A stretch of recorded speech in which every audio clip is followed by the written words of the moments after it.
नमस्कार, मैं खुशबू सिंह और आप देख रहे हैं हमारा ये स्पेशल शो प्राइम पॉडकास्ट। और जो आज हमारे गेस्ट हैं उनके बारे में पहले बता दूं कि इनकी कहानी बहुत ही इंस्पिरेशन है। जी हाँ, सड़क से सियासत तक की बात करें या फिर सड़क से शिखर तक की बात करें। कभी एक वक्त पे रोड पे चाय बेचते थे और आज एक टॉप 5 में जो स्कूल आता है या फिर जो कॉलेज आता है उसके चेयरमैन है।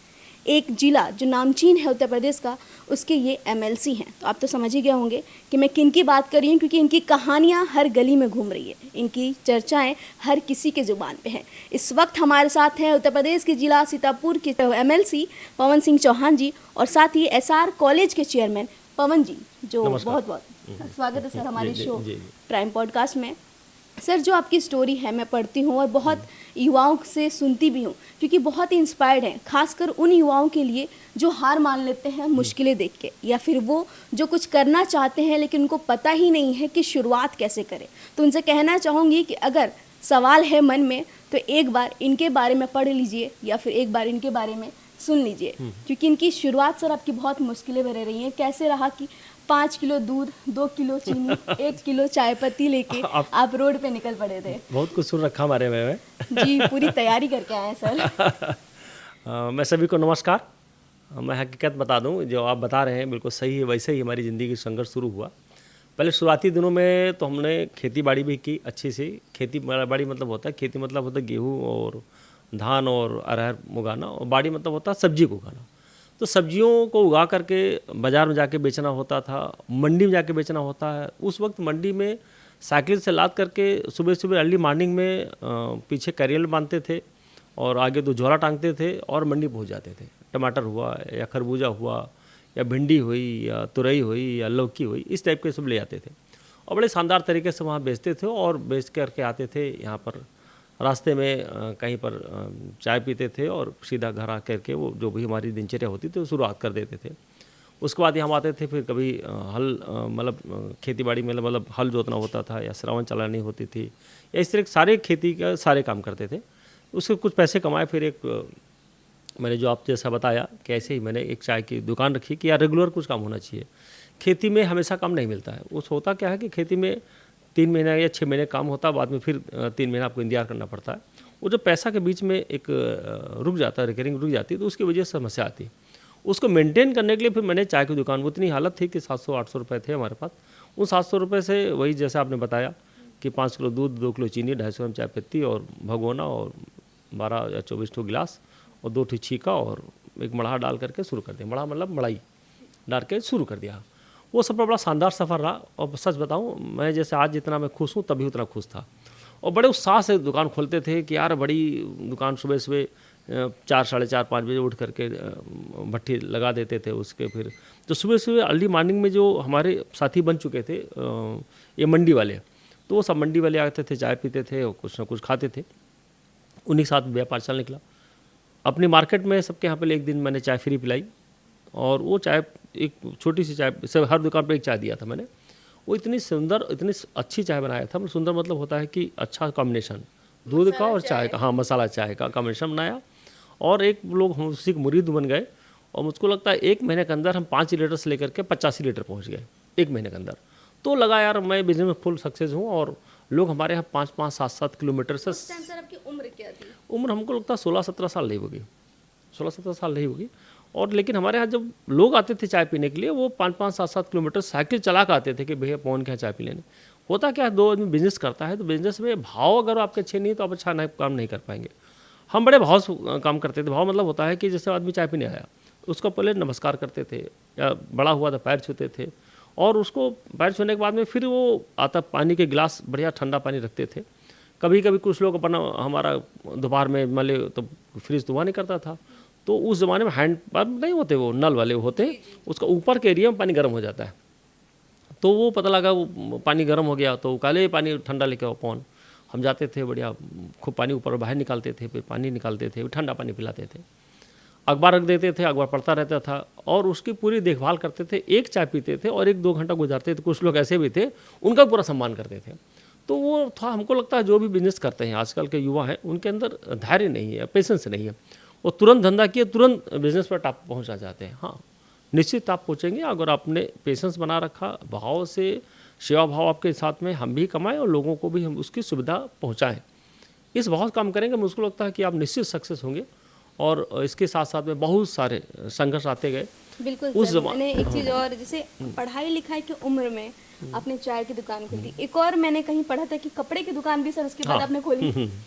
हुआ क्या कि जब मैंने चाय की दुकान खोली, उसके बाद में उसमें चाय पत्ती और चीनी खरीदनी पड़ती थी, चाय पत्ती अच्छी नहीं मिल पाती थी, तो उसी से मुझको लगता है 6 महीने में मैंने 7,000 रुपये कमा डाले।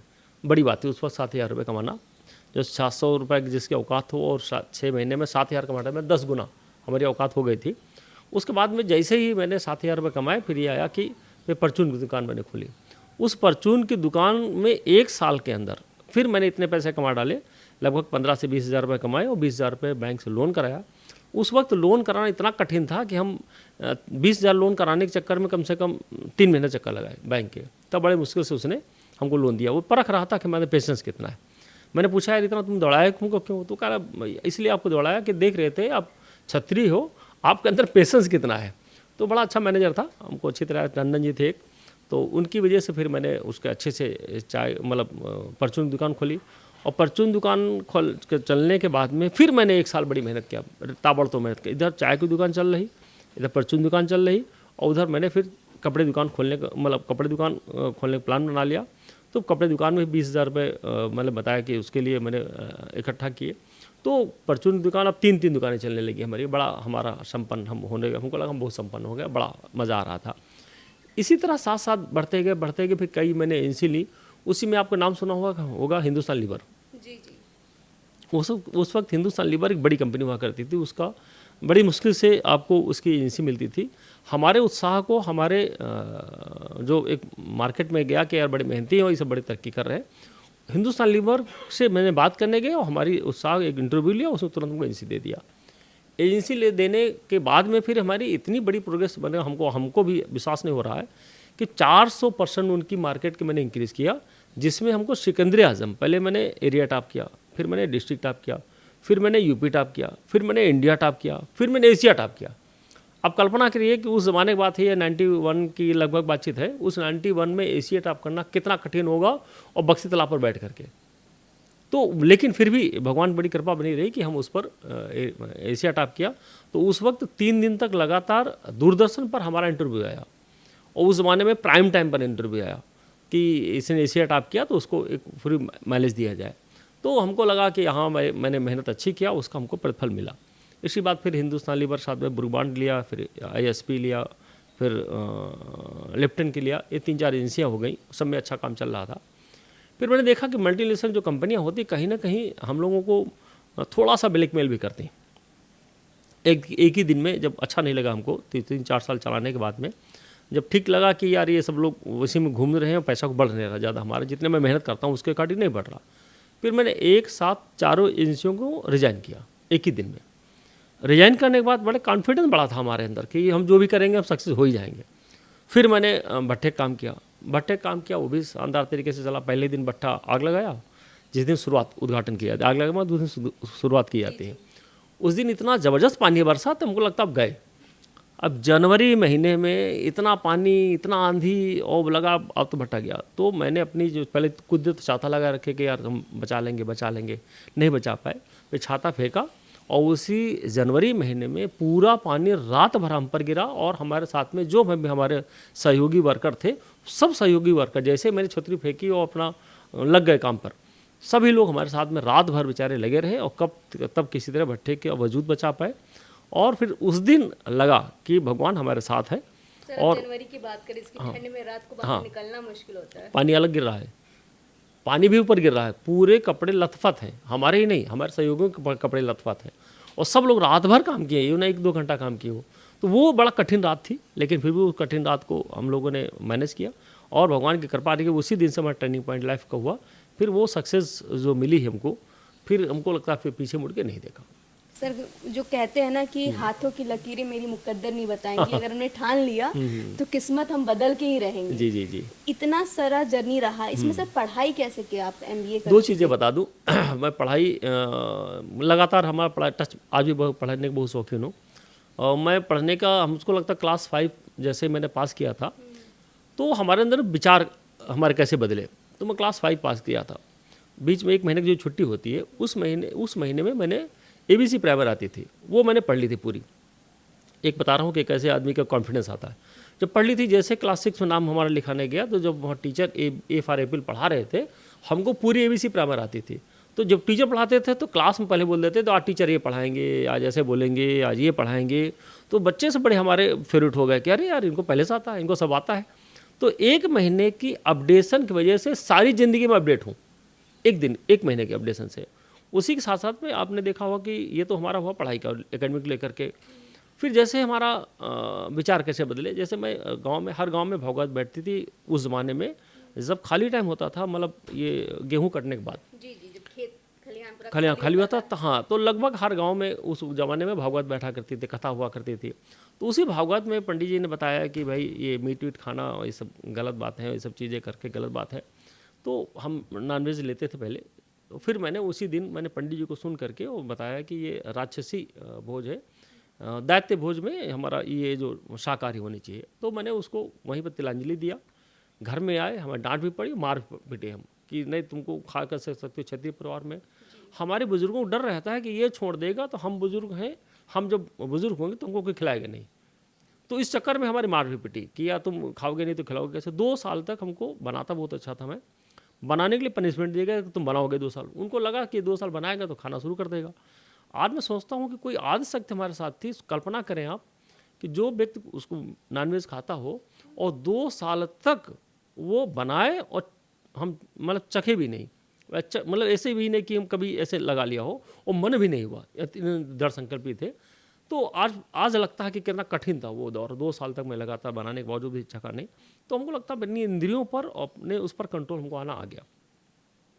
फिर ये क्या हुआ, फिर मैं वहाँ पर रामायण जब होती थी, भागवत होती थी, वहाँ पर भी जो पंडित जी वहाँ पर कथा सुनाते थे, भागवत सुनाते थे, तो मैं रामायण के जो पंडित पढ़ाते थे उसके पहले से पढ़ के चला जाता था और बताते थे पंडित आज ये पढ़ाएंगे। तो उनको लगता था हाँ यार पंडित वही बताते थे। दृष्टांत भी कुछ हम एक आध उनके पास घर जाते थे, सुन लेते थे, वो दृष्टांत के कुछ अंश बता देते थे। तो हमको लोग बड़ा सम्मान, बच्चे हमारे जो साथ में हम 15-16 दोस्त थे, एक कैटेगरी के थे, एक ही समेज के थे। तो उन्होंने कहा कि नहीं यार इनको बड़ा अच्छा है। तो क्या हुआ, फिर इसी तरह धीरे धीरे हमारे संस्कार में, हमारे विचारों में परिवर्तन आया। हाँ, अपने घर पर दरवाजे पर झाड़ू मैं ही लगाता था। तो पहले झाड़ू रोज़ लगाते थे, ठीक था, अच्छा लगता था। एक दिन मन में आया कि आंधी आंधी आई थी तो घर के चक्रोट था सामने हमारे, उस चक्रोट में पूरा झाड़ू लगाया मैंने। चक्रोट ऐसे मन आया कि ये भी साफ कर दें हम। गांव का गलियारा था, तो लंबा गलियारा था, तो लंबे गलियारे में पूरा मैंने झाड़ू लगाया। तो उस वक्त जितने भी बुजुर्ग गांव से गुजर रहे थे, उस सारे बुजुर्गों ने हमारे पीठ ठोका और बड़े थपथपाया और बड़ी तारीफ करना शुरू किया, नहीं यार कौन बड़ा अच्छा मेहनती लड़का है। फिर रोज़ झाड़ू लगाने लगा मैं। फिर मैंने गांव की गंदी नाली होती और भी कई जातियां रहती थी हमारे गांव में, वो नाली को फिर मैंने साफ़ किया। वो काला कचड़ा निकलता है गंदा सा, वो बड़ी स्मेल तगड़ी वाली आती, हाँ वहीं से आ गई।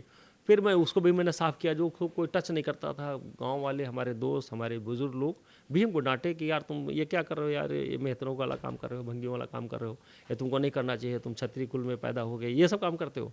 तो ऐसा हुआ, तो लोगों ने थोड़ा कमेंट भी पास किया। फिर भी मैं उसको डरा नहीं और फिर वो भी मैं रेगुलर नाली साफ़ करने लगे। जब मैं चाय बेच रहा था उस वक्त भी हमको हर जात के लोग आते थे, चाय पीते तो गिलास भी धोते थे। जब गिलास धोते थे, अरे यार तुम ठाकुर हो क्या, ये गिलास धो रहे हो। वही तो कह रहे हैं, उस हाँ, वक्त वो की कितना आप बात कठिन कर था, रहे हैं कितना कठिन था। आज तो हम लोग नॉर्मल कोई जाते हो धर्म का ज़्यादा भेदभाव नहीं रह बख्शी गया। तालाब के मामपुर गांव के पवन सिंह चौहान, उस टाइम चौहानों का एक अभी भी बोलबाला है, कहते हैं कि उस क्षेत्र के जो चौहान है वो रईस ही पैदा होते हैं। तो ऐसे में ये संघर्ष की अलग जाति के आप गिलास भी धुल रहे हैं और गांव की नाली भी साफ कर रहे हैं, उसके बाद अपनी पढ़ाई भी जारी रखी। जी जी। और शायद यही वजह है कि हम यहाँ बैठे हैं और आपसे बात कर रहे हैं। तो इतना इसमें समर्थन किसका मिला, परिवार से? मुझको लगता है कि हमारे जो पिताजी थे वो पूर्ण संत थे। आज तक मैंने अपने पिताजी से व्यक्ति को दूसरा व्यक्ति नहीं देखा। कारण ये था कि पिताजी हमारे पूर्णतया आध्यात्मिक व्यक्ति थे। वो रामायण, गीता, महाभारत, कल्याण, लगातार कल्याण हमारे यहाँ रेगुलर आती थी। कल्याण आपने नाम सुना होगा, एक पत्रिका हुआ करती थी, हाँ, तो वो रेगुलर हमारे यहाँ आती थी, उसको मैं पढ़ता रहता था। तो दृष्टांत बहुत अच्छे छोटे छोटे आते थे, उन दृष्टांतों को मैं पढ़ता रहता था। मुझको लगता है कि उसकी वजह से हमारा विचारों में बहुत तेज़ी से बदलाव आया। जिसकी वजह से ये भगवान की विशेष कृपा रही कि हम अपने आप को संयमित कर पाए, अपने आप को जो एक प्राउड, एक घमंड, एक भौकाल होता है खासकर हमारे क्षत्रियों में, उस भौकाल को हम बड़ा मेंटेन कूल डाउन कर पाए। तो ये विशेष कृपा रही। मुझको लगता है जिसकी वजह से आज मैं हूँ, और उसके बाद में धीरे धीरे स्टेप बाय स्टेप काम करते गए। भट्ठे चलाते चलाते फिर मन में आया कि यार कुछ हमारी बेटी आई सर्जन है, बेटा हमारा इंजीनियर है, बहू भी इंजीनियर है, दमाजी रेडियोलॉजिस्ट है, सब भगवान से संपन्न है, पढ़ाई से एजुकेटेड है और बड़े संस्कारी हैं सब। तो ये करते करते लगा कि अब हमको कुछ एजुकेशन फील्ड में काम करना चाहिए, कि बेटी हमारी पढ़ी चुकी थी और जो विस्मयताएँ थी मैं देखता था जहाँ मैं जाता था बेटी को एग्ज़ाम दिलाने। अब विश्वास करिए पूरा स्कूल खाली पड़ा रहता था, पेड़ के नीचे नहीं बैठने देते थे, बड़ा अनकम्फर्ट लगता था। दिल्ली गए थे, नोएडा गए थे एग्ज़ाम दिलाने, तो मैंने कहा नहीं यार हम तो स्कूल खोलेंगे। फिर धीरे धीरे मैंने इंजीनियरिंग कॉलेज की स्थापना की और 240 का इंटेक हुआ, और उसके बाद में फिर स्टेप बाय स्टेप बहुत सारे कोर्स में लेते चला गया। उसमें भी अपने आप को, लोगों को कैसे शिक्षित किया जाए, लोगों को कैसे रोज़गार दिया जाए, लोगों को कैसे संस्कार दिया जाए, मैं 3 पर बड़ा काम किया, शिक्षा, संस्कार, रोज़गार पर। तो संस्कार आज भी हमारे सारे बच्चे अपने घर में पैर छू के ही निकलते हैं, सारे बच्चों को डिसिप्लिन है। सारे बच्चे हमारे यहाँ जय हिंद बोलते हैं। राष्ट्र की भावना हर बच्चे में जागृत हो, इस पर मैं बड़ा काम करता हूँ। हर बच्चा हमारे जय हिंद बोलता है, और हर बच्चा बड़े मन से सुबह टाइम हमारे यहाँ गायत्री मंत्र की शुरुआत के साथ में स्कूल की ओपनिंग होती। हर बच्चा गायत्री मंत्र की पूरा स्तुति करके बाद में अपना शुरुआत करता है। तो मुझको लगता है ये सब संस्कार, ये सब आध्यात्मिक टच जो होता है, जिसकी वजह से हमारे स्कूल में 240 बच्चे का सफ़र शुरू हुआ है। आज 16,000 प्लस बच्चे हमारे। शायद यही वजह है कि लखनऊ के टॉप कॉलेज स्कूल की बात होते सार ग्रुप ऑफ इंस्टीट्यूट आता ही है। अच्छा। एसआर का क्या मतलब? एसआर हम पिताजी और माताजी के नाम से उसको खोला, क्योंकि दुनिया में लाने वाले हमारे पिताजी माताजी हैं, और हकीकत माताजी पिताजी से बड़ा कोई हो भी नहीं सकता, क्योंकि उन्होंने ही संस्कार दिए, उन्होंने संयम दिया, उन्होंने नाम दिया, उन्होंने ही इस दुनिया को दिखाया।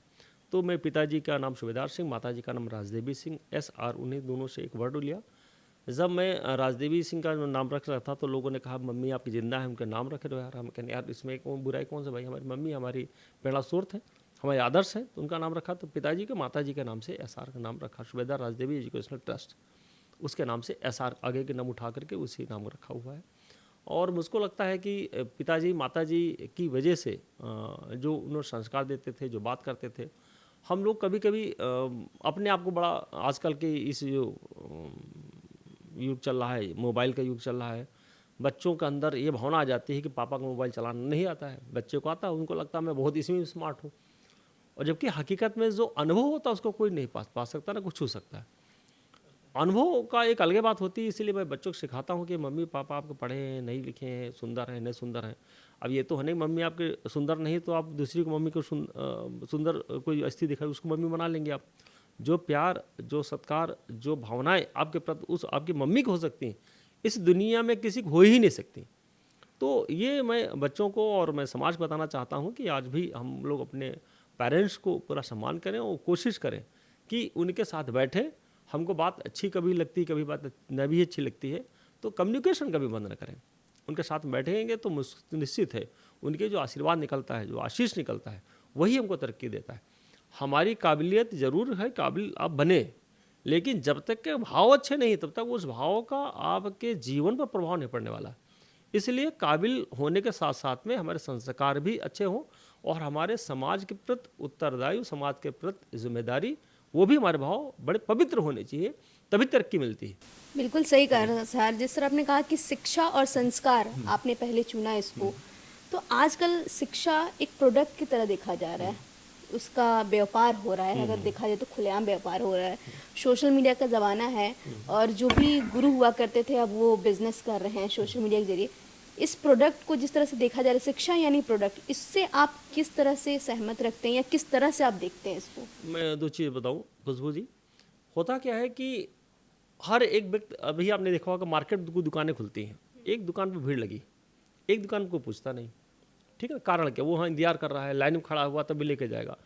एक जो लोग कहते हैं कि यार ये बड़े काबिल हैं और यहाँ पर नहीं बढ़ पाए, उस व्यक्ति के भाव क्या हैं, रेट क्या दे रहे हो, समर्थन क्या दे रहे हो, वो अलग बात है। अगर भाव से आप मेडिसिन की दुकान हो, चाहे परचून दुकान हो, चाहे कपड़े दुकान हो, चाहे आपका इंस्टीट्यूट हो, संस्थान हमेशा ये सेवा सेक्टर है। बिजनेस भी कोई भी आप कर रहे हो वो सेवा सेक्टर है। अगर आप कोई बिजनेस करते हैं सेवा सेक्टर मान काम करेंगे, निश्चित आपके प्रोग्रेस में मिलेगी और भाव को बदलना पड़ेगा। हम लोग पैसे कमाने के चक्कर में अगर उसको क्वालिटी डाउन कर देते हैं या उसका प्रभाव नहीं करते हैं या बिजनेस ख़त्म होने के बाद में या शॉपिंग करने के बाद में उस व्यक्ति के हमारा नज़रिया बदल जाता है, वो गलत है। आज नहीं कल वो व्यक्ति जहाँ पर आपके पास आया है, जुड़ा है, नहीं जुड़ा मैं तो कर रहा हूँ, तो वो आपका सारी गतिविधियाँ देख रहा है और बड़ी माइनॉरिटी वाच कर रहा है। हमको लगता है नहीं, हमको दुनिया कौन देखेगी, 4 लोग नाराज़ भी हो जाएंगे, क्या फ़र्क पड़ता? फ़र्क बहुत पड़ता है। हर एक व्यक्ति को जब बैलेंस बना के चलेंगे, हर व्यक्ति को सम्मान देंगे, हर व्यक्ति की भावनाओं को ठेस ना पहुँचे, इस बात का ध्यान रखेंगे तो निश्चित आप तरक्की करेंगे। तो भावनाओं को ठेस कैसे ना पहुँचे, हम लोग मतलब सब्जी बेचते थे, तो हमको पता था ये जो बैंगन बेच रहा हूँ ये बैंगन काना हो सकता है, काना मतलब कीड़ा अंदर पड़ा होगा, या ये भिंडी खराब हो सकती है, तो मैं अपने आप से भिंडी और बैंगन को या तोरई को हटा देते थे। 1 2 3 कितनी होंगी, और 2 4 10 होंगी, लेकिन उसको अगर मैंने दे दिया तो वो जाएगा, पता लगा देखा वो कीड़ा निकल आया, तो वो हमको कहीं ना कहीं इमेज हमारी ख़राब होगी। तो अपनी इमेज बचाने के लिए थोड़ा सा अगर मैं सेंसिटिव होकर के बिजनेस करेंगे, निश्चित जान लीजिए कि मैं तो ये चैलेंज करता हूँ, इस दुनिया में जो भी बिजनेस करने वाले व्यक्ति हैं अगर कहीं पर भी फेलियर हैं तो निश्चित है उनके भाव में या उनके नीत में या उनकी नीयत में दुरुस्त नहीं है, जिसकी वजह से वो बिजनेस फेलियर होते हैं। अदरवाइज 100% मैंने 18 बिजनेस किए हैं, 18 के 18 बिजनेस में 100% सक्सेस हुआ हूँ और लाइफ में कुछ भी करेंगे तो हमको लगता है मैं सक्सेस होंगे, क्योंकि मैं कुछ भी करता हूँ बड़े मन से, बड़े भाव से करता हूँ, बड़े उत्साह से करता हूँ। तो युवाओं के लिए विशेष करके मैं कहना चाहूँगा कि भाई तुम आप बिजनेस भी करो, कुछ भी करो, जॉब कर रहे हो तो जॉब को भी पूरी ईमानदारी, पूरी तन्मयता से करो।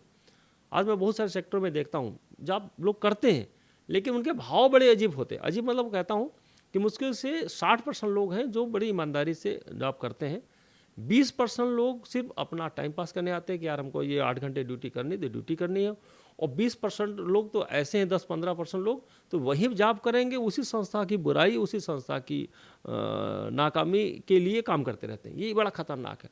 अरे भाई तुम यार वहीं जॉब कर रहे हो, वहीं के लिए बुरा कैसे सोच सकते हो? अगर आप वहाँ बुरा सोच करके वहाँ जॉब कर रहे हो तो निश्चित है वो तुम्हारा ही बुरा होगा। उस व्यक्ति का तो बड़े मन से तुमको सैलरी दे रहा, बड़े मन से आपको इज्जत कर रहा, सम्मान कर रहा, और उसी का आप धज्जी उड़ाए पड़े हो, तो ये बड़ी स्थितियाँ खराब होती हैं। तो आपने देखा होगा बहुत सारे बिजनेस में ऐसे लोग मिल जाते हैं, लेकिन यही हमारा समाज है, यही समाज मिलजुल कर समाज बना हुआ है और ऐसे लोग हमेशा बने रहेंगे। समाज सकारात्मक और नकारात्मक लोगों को तुमको पहचानना होगा। अगर नकारात्मक लोग आपसे भेंट होती है या फ्रेंड सर्किल होती है, निश्चित आपके भी विचार आज नहीं 6 महीने बाद, 1 साल बाद, 2 साल बाद नकारात्मक विचार बनेंगे। ये तो बात सही कहा हाँ, सर। अगर इंसान की पहचान हो जाए तो कहीं ना कहीं जो कठिन रास्ते हैं वो थोड़े से आसान हो जाते हैं। बिल्कुल सही है। सर ये तो बात हुई सड़क से शिखर तक। अब बात करते हैं सियासत। कैसे आपका चुनाव हुआ, कैसे 98% वोट से आपको जिताया गया, कैसे सपा को सिर्फ बहुत ही कम मतों से ही हुआ। तो जो आपने कहा ना कि शुरुआत से वो चाय की दुकान पे जिस तरह से लोगों को अपनी तरफ आपने आकर्षण किया, जिस तरह गांव में नाली साफ करके लोगों के मन को, सोच को बदला कि एक क्षत्रिय भी ये काम कर सकता है। आज भी लोग आते हैं, कह नगर निगम वाला आएगा ना वो साफ करेगा, हम क्यों छुएंगे। तो वैसे में आप फिर इधर राजनीति पर कब रुके सर? 2 चीज़ें हुई। जब मैं एजुकेशन सेक्टर में आ गया था तो मैं देखा कि बहुत सारी विसंगतियाँ हैं और उन विसंगतियों को दूर कैसे किया जाए। जैसे हमारे लोगों के पास सीमित संसाधन थे, तो राजनीति में आने के बाद में असीमित संसाधन हो जाते हैं, असीमित आपके बात मतलब दायरा आपको बढ़ जाता है। तब जब मैं धीरे धीरे हमारे यहाँ संघ के या संगठन के बहुत सारे कार्यक्रम होते रहते थे, जिसकी वजह से हमारे लोगों का संपर्क हुआ, आना जाना हुआ, और लोगों ने कहा कि संघ से जुड़े थे? हाँ, संघ से जुड़ा हुआ हूँ और संगठन से भी पहले जुड़ा हुआ था, लेकिन राजनीति में भी दूर तक नहीं था, ईमानदारी की बात था। फिर उसे धीरे धीरे उन लोगों के साथ बैठना उठना हुआ, तो उन्होंने ही प्रेरित किया कि पवन आपका जो विचार है, आपका जो काम करने का तरीका है वो बड़ी अच्छी है, आप राजनीति में आओ, आप बड़ा अच्छा करेंगे। मैंने कहा ठीक है, आप जैसा कर रहे हो वैसा कर रहे हैं। फिर लोगों ने कहा नहीं आप आइए, अच्छा लगेगा। तो मैं आया, फिर लोगों के संपर्क में आया। लोगों के संपर्क में आने के बाद में फिर उन्होंने हमको बहुत अपॉर्चुनिटी दी तो हमको, जैसे हमारे यहाँ 4000 वोटर है, 3961 वोटर हैं, तो उनके वोटरों में हमको लगा, लोगों ने कहा आप तो जीत ही रहे हैं, कोई इतना लोगों को क्या मेहनत करने की और सेवा करने की ज़रूरत क्या है। कि नहीं, मैंने 4000 के 4000 वोटर्स में मिला 1 to 1, उनका मैंने सम्मान किया, सम्मान सहित उन लोगों ने हमको इतना मतलब सम्मान दिया कि इस मतलब 2022 के इलेक्शन में प्रदेश की सबसे बड़ी जीत उन्होंने दिलाया 98.5%। मतलब 4000 वोटों में सिर्फ 60 वोट हमको नहीं मिले थे, बाकी सारे वोट हमारे थे। ठीक है, तो अब कल्पना करें कि किस लेवल की मैंने मेहनत किया होगा, किस लोगों से क्या मिलागों में सारी जातियाँ थी उसमें, हिंदू भी थे, मुस्लिम भी थे, यादव भी थे, ब्राह्मण भी थे, क्षत्रिय भी थे और बैकवर्ड भी थे सारे।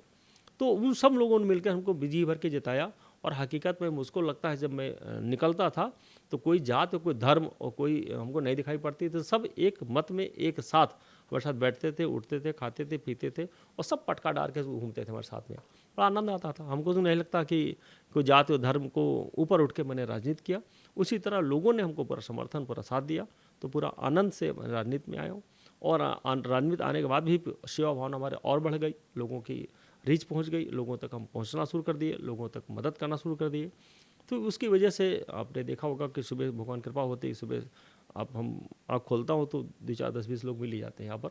और जैसे जैसे दिन चढ़ता है वैसे वैसे लोग आना शुरू कर देते हैं, तो काफ़ी लोगों को सेवा करने का मौका मिल जाता है। और पूरे स्टेट लेवल के, मैं तो पूरे प्रदेश में, मैं आज तक जिस कोई डीएम को, कप्तान को या किसी को अगर फ़ोन मिलाया है पूरे प्रदेश में, उन सारे अधिकारियों ने हमारे पर सम्मान किया।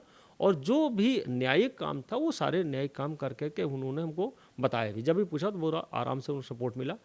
तो मुझको लगता है कि प्रदेश में कहीं पर भी इस तरह की घटना घटती है तो सारे प्रदेश में पूरी मदद लोगों करने के तत्पर रहता हूँ। मतलब कहा जाए तो सर, भाजपा की बाहर की जो लड़ाई थी वो तो आपने जीत ली, लोगों का दिल जीत लिया, यानी आपने वो जंग जीत लिया। लेकिन कहते हैं भाजपा बहुत बड़ा संगठन है और उसके अंदर टिकना हर किसी के लिए मुश्किल है, क्योंकि कि आजकल के ज़माने में कहते हैं कि आपका नेटवर्क कितना बड़ा है, आपकी पकड़ कितनी बड़ी है, आप क्या वहाँ तक पहुँच पाएंगे दिल्ली तक, ये सवाल उठते हैं। या तो फिर पूरा खेल ही सिस्टम का है। तो कभी सर भाजपा संगठन के अंदर आपको कभी इनसिक्योरिटी किसी की वजह से फील हुई? मुझको बिल्कुल नहीं लगी। हमको तो जितने भी लोग हैं भाजपा के, जितने भी हमारे संगठन के लोग हैं, वो सारे लोग बड़ा प्यार करते हैं, बड़ा सम्मान करते हैं, वो सबका प्यार करते हैं, सबको सम्मान करते हैं। वो अलग की बात है कभी कभी हमको अपने मन मुताबिक वो पोस्ट या वो पद नहीं मिल पाता है, जिसकी वजह से हमारे अंदर इनसिक्योरिटी आ जाती है, जिसको में हम बाहर निकालना शुरू कर देते हैं। हकीकत में इनसिक्योरिटी बाहर नहीं होती, अंदर होती, खुद से होती। तो हमको लगता है, मैं संगठन पर पूरा विश्वास करता हूँ, अपने केंद्रीय नेतृत्व पर, अपने वरिष्ठ नेतृत्व पर विश्वास करता हूँ। और वरिष्ठ नेतृत्व हमको भी पूरा समर्थन, पूरा साथ देता है। और मुझको लगता है कि ये हमारे अंदर कुछ कमी होती जिसकी वजह से हमको इनसिक्योरिटी फील होती है, जैसे आप बता रहे हैं। अदरवाइज़ मुझको नहीं लगता कि भारतीय जनता पार्टी को वाकई कोई अच्छा नेता है या अच्छा कार्यकर्ता है। तो वो कार्यकर्ता के अंदर इनसिक्योरिटी कभी नहीं रहती। वो उसको पता है कि ये भारतीय जनता पार्टी राष्ट्र के लिए काम करती है और राष्ट्र के काम करने के लिए हम कोई भी कुर्बानी, कोई भी तिलांजलि देने के लिए तैयार रहते हैं। सर, उत्तर प्रदेश की राजनीति की बात आती है तो अक्सर जाना जाता है दबंगई, बाहुबली, पैसे वाला, और खासकर यहाँ देखा जाए तो जो युवा नेता होते हैं वो बाहुबली, या तो फिर वो टिकते हैं जिनके पास पैसा हो। खैर, आपसे क्या सवाल पूछना, कहेंगे भाई हम क्षत्रिय हैं, हमसे कौन दबंगई करेगा, और पैसा तो आपने 16 साल की उम्र से ही कमाने लगे। लेकिन कभी ऐसा कोई टाइम आया जब किसी दबंग ने या किसी पैसे वाले ने आपको दबाने की कोशिश की? नहीं, मुझको नहीं लगता, क्योंकि बसपा सरकार भी रही, सपा सरकार भी रही, और जैसे आपने बताया कि भगवान की कृपा रही। अगर आपके संबंध, आपके नेचर, आपके बिहेवियर, आप अंदर से स्ट्रांग है, तो बाहर की दुनिया भी आपको, आपकी आत्मबल को देख करके वो भी सैल्यूट करती। तो हम अंदर जो डरे रहते हैं, अंदर से कुछ करते हैं या कोई गलत कभी कभी हमसे हो जाता है, उस गलती को छुपाने के लिए लोग उसको ब्लैकमेल करते हैं। आज जो साइबर क्राइम हो रहा है, इस साइबर क्राइम में मुझको लगता है कि कहीं ना कहीं हम थोड़ा बहुत अंदर से डरे होते हैं, जिसकी वजह से वो उस वीकनेस पकड़ करके साइबर क्राइम और बढ़ गया है तेज़ी से।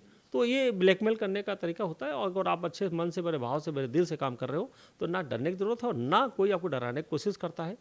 और अब तो माननीय योगी जी की सरकार में पूरे प्रदेश में पूरा मन से, पूरे भाव से लोग अच्छे से जी रहे हैं। चाहे लड़कियां हों, चाहे हमारे व्यापारी भाई हों, चाहे हमारे किसान भाई हों, सब लोगों को कोई डर का नाम कोई चीज़ नहीं रही। संगठित अपराध 100% ख़त्म हो चुका है।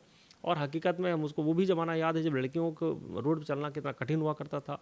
हमको वो भी ज़माना याद है जब व्यापारी लोग बेचारे पैसा होने के बावजूद भी ना अच्छा घर बनाते थे, ना अच्छी गाड़ी लेते थे, ना अच्छा कपड़े पहनते थे, कि इसकी वजह से हमारी पहचान हो जाए, आइडेंटिटी हो जाएगी, हम कहीं ना कहीं अपन हमारा हो जाएगा, या हमको रंगदारी के लिए हम बुला लिए जाएंगे। मैं उसी दौर की बात कर रही हूँ। हाँ, उस दौर में आपने कैसे सर्वाइव हाँ, किया? उस दौर में थोड़ा कठिन था। हमको अच्छी तरह याद है, जब मैं गाड़ी ले रहे थे, मारुति 800 लिया था। मारुति 800 लेने के बाद में फिर मैं दोबारा मैं सफारी लेने का मन बनाया, वो स्कॉर्पियो गाड़ी लेने का मन बनाया। तो कई लोगों ने हमसे कहा, पवन भैया ये स्कॉर्पियो गाड़ी लोगे तो बड़े आदमी तुम्हारी गिनती होना शुरू हो जाएगी और कहीं ना कहीं तुमको बुला लेगा तुमको। तो बड़े पहले तो मैंने एक बार फिर मन को बदला और फिर मैंने अल्टो लिया। अल्टो 5-6 महीने चलने के बाद में मुझे लगा यार नहीं यार, अब स्कॉर्पियो मन हमारा स्कॉर्पियो में था। जब स्कॉर्पियो गाड़ी निकलती थी लगता नहीं यार तुम गाड़ी लेनी चाहिए हमको, तो लेनी चाहिए। तो फिर मैंने 6 महीने में फिर गाड़ी मैंने बदली, फिर स्कॉर्पियो लिया। ऐसी कोई घटना नहीं घटी और मुझको लगता है कि हम कहीं ना कहीं अंदर से मजबूत थे। घटनाएं बहुत सारी ज़िंदगी में ऐसे आती है कि लोग बताते हैं, अफवाहें उड़ाते हैं कि अफवाहें तरह तरह का उड़ा देते हैं। उसी अफवाहों की वजह से आदमी डर जाता है, जिसकी वजह से अपनी ज़िंदगी नहीं जी पाता है। उन अफवाहों की वजह से हम अपने नेचुरल जो हमारा स्वभाव होता है, उस नेचुरल स्वभाव को हम लोग चेंज कर लेते हैं या चेंज हो जाता है। मुझको लगता है कि अफवाहों से हम लोग दूर रहें। अफवाहें मतलब बहुत तरह तरह की अफवाहें होती हैं। तुमको ऐसा किया जा रहा है, वो तुम्हारे लिए ऐसा कर रहे हैं, वो तुमको ऐसा कर डालेंगे, वो ऐसा कर डालेंगे, ऐसा लोग बोलते हैं। तो मुझको लगता है ठीक है, जब करेंगे तो देखा जाएगा। अभी तो नहीं कर रहे ना भाई, अभी तो नहीं कर रहे हैं, जब करेंगे देखा जाएगा। तो इस वजह से मैं इन अफवाहों से या भगवान की विशेष कर पा रही कि मैं अफवाहों से बचा रहा, जिसकी वजह से हमारा जो नेचुरल हमारे जो स्वभाव था और जो नेचुरल हमारी आदतें थी, उसकी वजह से मैं जीता जागता आगे बढ़ता चला गया। क्या बात है सर, मतलब कहते हैं ना कि किस्मत के धनी तो हैं ही, लेकिन जिस मिट्टी को छुआ वो सोना बन गया। हाँ, ये तो आपने जो चाहा, एक छोटी सी चाय दुकान को पॉपुलर करना हो या फिर ऐसा इंस्टीट्यूट को या फिर एमएलसी बन के लोगों की सेवा करना हो, जैसा कि आपने कहा कि मैं आँख खोलता हूँ भीड़ लगी रहती है, ऐसा नज़ारा हमें भी देखने को मिलता है। जब हम यहाँ पे आए तो वैसी भीड़ लगी हुई, तो सोचते सर टाइम देंगे कि नहीं देंगे, लेकिन सर ने वक्त निकाला हमारे लिए। तो सर आखिरी सवाल ये है कि अब भी कुछ ऐसा है जो पवन सिंह चौहान को चाहिए? हाँ हम उसको लगता है कि जब तक हम जिएंगे तब तक का छोटा सा नहीं, जब तक जिएंगे तो सिएंगे। और हम तो लगता है जब तक जीते जी मैं आज भी, पहले भी 15 से 18 घंटे काम करता था, आज भी लगभग 15 घंटे काम करता हूँ। 15 घंटे काम कभी नहीं किया पूरी ज़िंदगी में, एक भी दिन रेस्ट नहीं किया। मैं विश्वास को साथ कह सकता हूँ, फॉर सिंगल डे रेस्ट नहीं किया। और 15 घंटे रोज़ काम करता हूँ, आज भी काम करता हूँ। जब तक जिएंगे तब तक के 12 से 15 घंटे रोज़ काम करते रहेंगे। उस काम के दम पर, उस काम के मेहनत से और बड़े भाव से मेहनत करता हूँ, जिसकी वजह से मुझको लगता है कि अभी तो हमारी शुरुआत हुई है। अभी मैं SR इंजीनियरिंग कॉलेज भी, वो विश्वविद्यालय में आ गया है, मतलब पास हो गया, वो बनवाने जा रहा हूँ। उसके बाद में जब तक हम जीते रहेंगे तब तक उस नए नए क्रिएटिव समाज के लिए, उत्थान के लिए, राष्ट्र के उत्थान के लिए जो भी हो सकता है बन पड़ेगा, वो सारी ज़िंदगी करता रहूँगा। और मुझको लगता है हर व्यक्ति अपनी क्षमता के अनुसार, उसको लगता है कि हम ये नहीं कर पाएंगे, वो नहीं कर पाएंगे, वो सब कर सकने के सक्षम है। अंदर जो डर बना रहता है, लोग जो कह देते हैं, लोग, हकीकत बताऊंगा आपको, 90% लोग कुछ भी आप नया करने चलेंगे तो डराएंगे आपको, और हम डर जाते हैं। डरना स्वाभाविक है, ऐसा कोई देर हम नहीं डरते थे, हम डरते थे, लेकिन हमको अपने पर भरोसा था कि यार जब मन से काम करेंगे तो हम क्यों नहीं सक्सेस होंगे, और सक्सेस होते, सफलता मिलती चली गई। जैसा आप बता रहे हैं कि हम आगे क्या करेंगे, हकीकत में अभी बहुत कुछ करना बाकी है। क्या क्या ऊपर वाला करवाएगा ये वो जाने, लेकिन मैं अपनी शिद्दत से, ईमानदारी से, मेहनत 12 से 15 घंटे, 18 घंटे रोज़ काम करता रहूँगा। और जब तक जिएंगे तब तक हम अपना वर्क काम करते रहेंगे। मुझको लगता है कि हर व्यक्ति अपनी पर्सनालिटी का, अपने समय का मैक्सिमम टाइम अगर जो अपने ऊपर नहीं खर्च करेगा तो समाज अपने ऊपर खर्च करा लेगा। हम अपने ऊपर खर्च करेंगे तो निश्चित हो राष्ट्र के निर्माण में महती भूमिका हम लोग निभा सकते हैं। इस बात का हम लोग विशेष ध्यान रखें। क्या बात है, बहुत बहुत धन्यवाद सर। बहुत धन्यवाद। तो ये थे हमारे साथ पवन जी, जिनसे हमने बात की, जिनकी लाइफ से जुड़ी कुछ किस्से हमने आपको सुनाए, इन्हीं की ज़ुबानी सुनाए, और इन्हीं से हमने सीखा कि किस तरह से कितनी भी बड़ी कठिनाई आ जाए, अगर आप हार नहीं मानोगे तो वो भी आपको उस शिखर तक पहुंचा के रहेगा। इनसे जुड़े और भी अपडेट्स मिलेंगे और ऐसे पॉडकास्ट और भी मिलेंगे, तो बस देखते रहिए प्राइम टीवी।